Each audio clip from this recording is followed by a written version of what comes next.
we see in the sky, see how they run. Rena. Ready? Yes. Welcome back for episode 7. Thank you for returning. Today we're going to make a special request I got on Facebook for a hollandaise sauce with a crispy chicken sandwich that we're going to use the same crust we did for the arancini in episode 1. I'm really hoping that everyone's positive, happy, and healthy. While I wash my hands, please enjoy NYC comedian Rishi Mathur, and then we'll get started. See you in a couple seconds.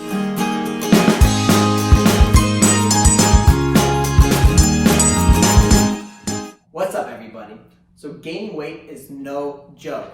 I see a lot of you out there getting chubby on Instagram, and it's funny because your arm fat and your turkey necks are jiggling as you do these weird push-up challenges and dance challenges. We should be taking this more seriously. Instead of gaining the freshman 15, what if we gained the quarantine 30?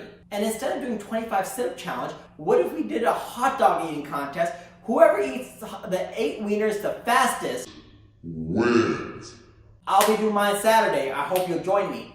Our ingredients are going to be Breakstone's unsalted butter, Miller's Munster cheese, which you can change if you don't like it, Arnold's sesame seed buns, Aaron's Best chicken breast, Mazola corn oil, Lay's stacked potato chips, Hecker's unbleached all-purpose flour, and our fresh ingredients are going to be lettuce, tomato, onion, 4 eggs, and a lemon, but if you don't like lettuce, tomato, onion, you don't need them either. Once in half, cut straight down the center to make them nice and thin. Cut the lemon. And we're just prepping some condiments. So now we're gonna start heating our oil. So now that our prep is done, let's check back in with Izzy Plana, a very talented choreographer and on and off Broadway performer, and now a Zumba instructor. She's gonna help us burn some calories before we enjoy this delicious meal. Hi everyone. This week we are learning 2 steps. The first step is the grapevine. The second step is the V-step. Now the grapevine is a simple side, back, side, together.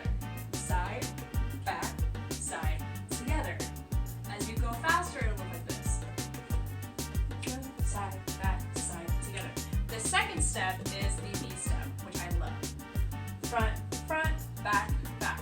Front, front, back, back. Follow my feet first, and then my arms.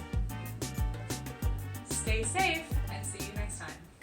In most kitchens, I use a double boiler with a Stirling bowl, but in this case, we don't have a Stirling bowl, so we're gonna cook an alternative method with hot butter. We're gonna take just the yolks, separate them, keep those whites for your morning omelet, a splash of warm water, pinch of salt, a squeeze of lemon. And the key to a hollandaise is to slowly pour in that butter and keep that motion. Keep mixing, mixing, mixing. The sign of a cooked hollandaise is when it leaves a trail and it can sit on top of itself like that. I always say I like things a little spicy, so I'm putting some cayenne in mine. So now we have our chicken, our egg wash, and I'm gonna start making this mix over here. This is just gonna be a mixture of flour, our crushed Lay's potato chips, and just a pinch of extra salt. Now we're just mixing it up nice and even. So now we're gonna go from step to step. First it's gonna be that egg wash. Then we're gonna go right into our dry mix, get it nice and well coated, and we're ready to go. So now we're gonna start frying up this chicken at a fairly low temperature so that it has time to cook all the way through, and it should get higher and higher as it goes.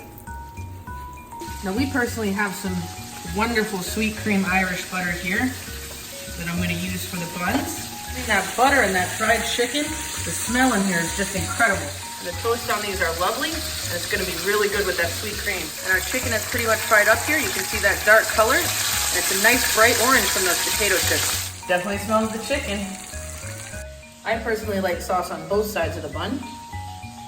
Now we're putting our fried chicken on. We're just peppering this up for a little extra seasoning. And 1 extra little squeeze of lemon just to get that last splash of acid. Layer of that Munster cheese that will melt on there pretty quickly since it's still so hot. So now we're just layering our condiments.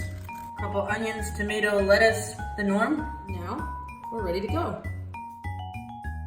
So mine's a little tall, so I'm gonna kind of press it down. And it's cool because you get all that gooey hollandaise.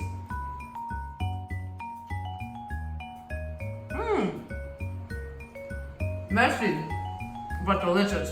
The chicken is really nice and crispy. It goes really well with the Munster cheese, but you can use whatever type you like. And that hollandaise keeps it nice and gooey. Put it on both sides of the bun for sure. It's really fantastic. I'm gonna go ahead and put together Hazen so she can enjoy it as well. Thank you guys so much for joining us for episode 7. Can't wait to see you for episode 8. I hope everybody's staying positive, happy, and healthy. Here's Rishi Mathur one more time, and as for me, see you in a bit. So virtual dating is very popular right now. A friend of mine just did it, and the other day he asked me, hey man, other than curry, what else do Indian girls like? I don't know, how about less stupidity? Listen, I would have called him out being a racist, but he was also Indian. Christian Indian, but Indian nonetheless. With this and don't know what Indian girls want, the key is very simple. It's owning a Taco Bell. And even during this pandemic, I've seen Indian people go out and risk their lives for a chalupa and hot sauce. Have a good night. No, that clucking. I said clucking. Chicken. Now while that chicken's frying, we can get started toasting off our buns. I personally like sauce on both sides of my buns. So hold on, let's try that again. Woo! Let's do it. All right. Hi everyone. No, say it again.